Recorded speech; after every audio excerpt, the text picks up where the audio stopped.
কবিতাৰ শিৰোনাম সঞ্জীৰা মাহীৰ নাৰী।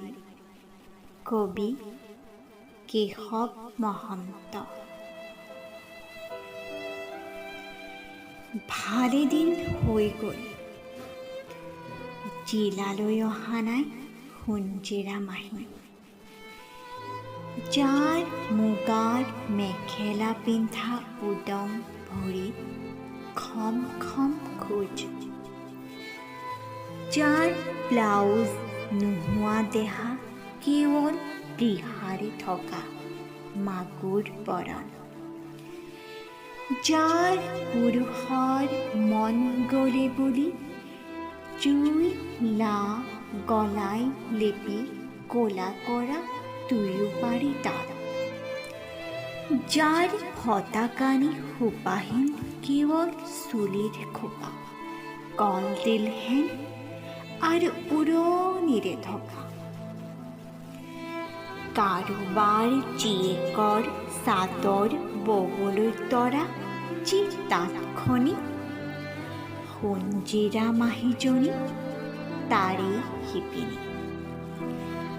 তামোলৰ পিক মাৰি পৰমৰ মাটিত মহাদেৱে চাই লয় যি বোকাখিনি, সঞ্জীৰা মাহীজনী তাৰেই ৰোৱনী। কপাহী মেখেলাখনি যাৰ ৰং বগা, আধাৰো অধিক তাৰ বোকাৰেই থকা, ঢেঁকী তাত পথাৰৰ কাম যাৰ কৰিয়াৰ বাঁহী, সদায় ওঠত যাৰ লাগি থাকে, তামোলৰ ৰাগি লগা মুখ তোল মিছ মিছ হাঁহি, সেইজনী লচপচ সঞ্জীৰা মাহী। পেটৰ জোৰণি যদি এমুঠি লখিমী হয়, বুকুৰ জোৰণি হ'ব যদি একেদিনে শেষ হয় 12 আশী কঠীয়াৰ ভূঁই। তথাপিও ভঁৰালত এবছৰো নাই যাৰ এমুঠিও দানা। ভালেদিন হৈ গ'ল জিলালৈ অহা নাই সেইজনী সঞ্জীৰা মাহী। যোৱাবেলি বহাগতে মাতিছিলোঁ আমি, মাহী এইবাৰ হ'লে তই আহিব লাগিব, বিয়াত নাহিলি নাই, এইবাৰ বিহুতেই লগে ভাগে এসাঁজ খাবলৈ সকলোৱে আশা পালি আছে। পাছে মাহীৰ নহ'ল অহা, তাৰো হেনো ঢেৰ কথা আছে। তিৰাই তৰণীৰ কিনি পুৰা মাটি, বছৰটো খাটি যিখিনি ভাগত পৰে, তাৰো হেনো শাওনতে টেকেলি কাটে, বাকী 4 মাহ হেনো ধিক্কাৰ লাগে। ইমান খাটনি খাটি লাভ হ'ল কি? এনেকৈ থকাতকৈ মৰাই ভাল বুলি ভাবিলেও খেতি কৰে ঘূৰি বছৰত। নহ'লেনো বাৰু মৰো বুলি নাৰ্জিলে জিলে খাব কি? আৰু বোলে ঢেৰ অসুবিধা, নেবাওঁ বুলিলেও যি নেনামে টিঙৰ পৰা, যিসকল শিঙত খেৰুৱা। এইবোৰ কথা বাৰু কাক কওঁ, কোনে পতিয়াব? সেয়েহে মাহীয়ে মোলৈ সুধি পঠাইছিলে, কিবা এটা কৰি নোৱাৰনে তহঁতেই নিব? ঘৰৰ মানুহজনী মৰমতে কমা, হাতত যদিও নাই জমা, ধাৰে বান্ধে ৰূপ তেৰ কৰি পঠাই দিবৰ বাবে বৰ পেৰি আছে।